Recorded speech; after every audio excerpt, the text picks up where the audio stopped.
اور ایک بات سناؤ، بہت عبرت کی ہے، بہت عبرت کی ہے.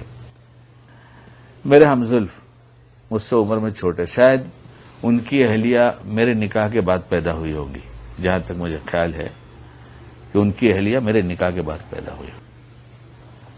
تو عمر میں فرق تو ہو گئے.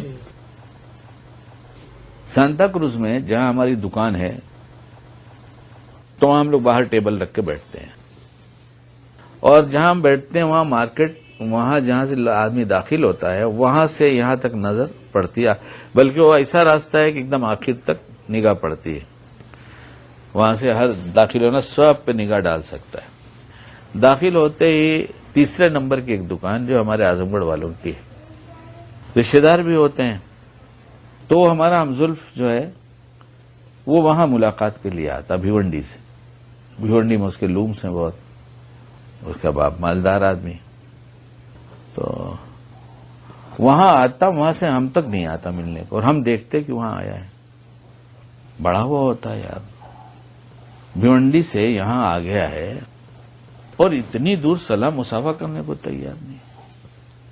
تو بڑا جھٹکا لگتا ہے کہ یار کیا سمجھتا ہے وہ اپنے آپ کو. اگر اس کے پاس مال ہے تو ہم تو فقیر نہیں ہیں، کم زیادہ تو ہوتا ہی ہے سبوں کے پاس، لیکن اتنی بے مروتی تو تصور ہی نہیں کیا جا سکتا. تو یہ جذبہ بنا ہوگا نا بڑے باپ کا، اپنے باپ کا ہوگا، ہمارا کیا جاتا ہے، جانے دو، وہ نہیں آتا ہم بھی نہیں ملیں گے. یہ بات بھی بہت پرانی ہو گئی. اب تو اس کے بیٹے جوان ہو گئے. دن گزرتا رہا، وہ وہاں آتا رہا، وہاں سے چلا جاتا رہا. چھوٹے بھائی نے بتایا، شاہد نام ہے اس کا، کہ بھیونڈی میں شاہد کے ابا کا انتقال ہو گیا ابھی جلدی کچھ دن پہلے، آپ تھے نہیں تو جانا چاہیے. آپ بھابھی کو لے جائیں، بھابھی کی تو بہن ہے وہ. ہم نے کہا جانا چاہیے. چلو جانے کے لائق آدمی تو ہے نہیں، مگر جاؤں گا، یہ تو موقع ہے، اور سناؤں گا بھی. کیا کروں گا؟ سناؤں گا. وہاں پہنچا، اہلیہ کو اندر بھیج دیا، اس کے ساتھ باہر بیٹھا،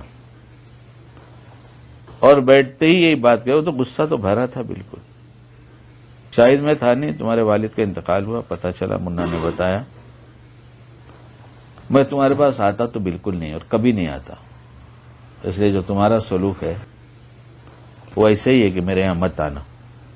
تم وہاں آتے ہو، نہیں آتے نا، ٹھیک ہے، اس کی بہن ہے تمہاری بیوی کے، لے کر آنا ہی پڑے گا، لے کر آیا ہوں.